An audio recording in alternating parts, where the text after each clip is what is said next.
हजारों सालों से ये चांद हमारे आसमान की शोभा बढ़ा रहा है। लेकिन अगर अरबों साल पहले ये चांद कभी बना ही ना होता तो आज हम इंसान यहाँ नहीं होते।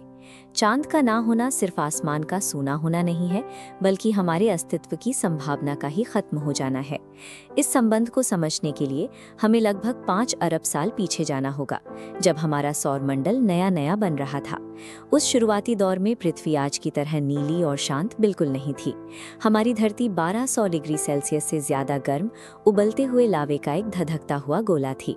यहाँ पैर रखने के लिए कोई ठोस जमीन नहीं थी, ना ही सांस लेने के लिए ऑक्सीजन। बस चारों तरफ जहरीली गैसें और चट्टानें थीं।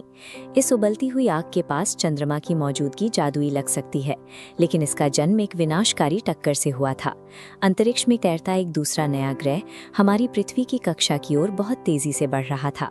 ये खौफनाक ग्रह सीधे आकर पृथ्वी से बहुत बुरी तरह टकरा गया।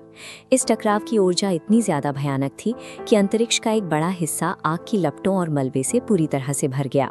पृथ्वी का एक बहुत बड़ा टुकड़ा इस महाटकराव के कारण टूटकर अलग हो गया। गुरुत्वाकर्षण की शक्ति ने इस मलबे को धीरे धीरे एक गेंद की शक्ल में ढालना शुरू किया, जो आगे चलकर हमारा चंद्रमा बना।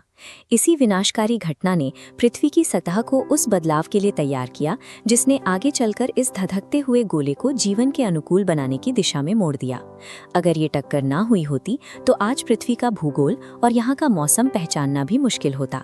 चांद के बिना शुरुआती पृथ्वी अपनी धुरी पर एक अनियंत्रित लट्टू की तरह बेहद तेज रफ्तार से घूम रही थी।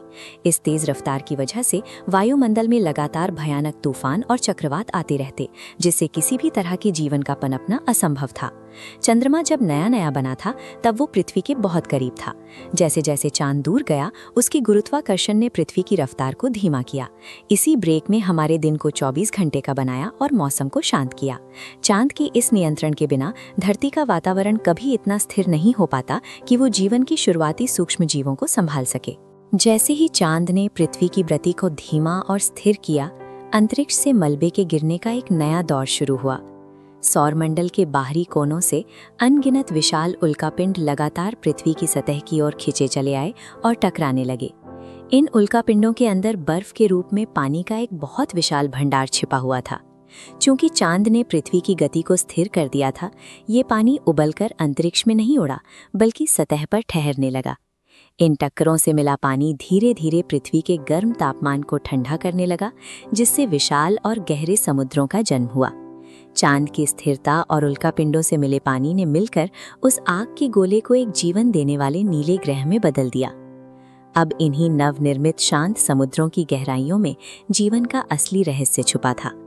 समुद्र के इन ठंडे पानी में पहली बार सूक्ष्म जीवों ने जन्म लिया और ऑक्सीजन बनानी शुरू की, जिसने हमारे आज के वायुमंडल का निर्माण किया। अगर वो चांद ना होता तो पृथ्वी की तेज रफ्तार और उबलता तापमान इस पानी को कभी स्थिर समुद्रों में नहीं बदलने देता और जीवन की ये पहली सांस कभी मुमकिन नहीं हो पाती। आज हम जो आधुनिक दुनिया, घने जंगल और करोड़ों जीव देखते हैं, ये सब उस एक प्राचीन महाटकराव का सीधा परिणाम है। समुद्र की उन शुरुआती जीवों से लेकर आज के विकसित इंसानों तक का ये सफर करोड़ों वर्षों के क्षणिक बदलावों की एक लंबी श्रृंखला है। अगर आप जीवन के विकास के इस दूसरे रोमांचक हिस्से को जानना चाहते हैं तो कमेंट में पार्ट 2 जरूर लिखें। अगर ये जानकारी आपको ज्ञानवर्धक लगी हो तो इस वीडियो को लाइक करें और शेयर करें। हमारे आने वाले एपिसोड्स के लिए चैनल को सब्सक्राइब करके बेल नोटिफिकेशन जरूर ऑन कर लें। मिलते हैं अगले वीडियो में, तब तक के लिए नमस्कार।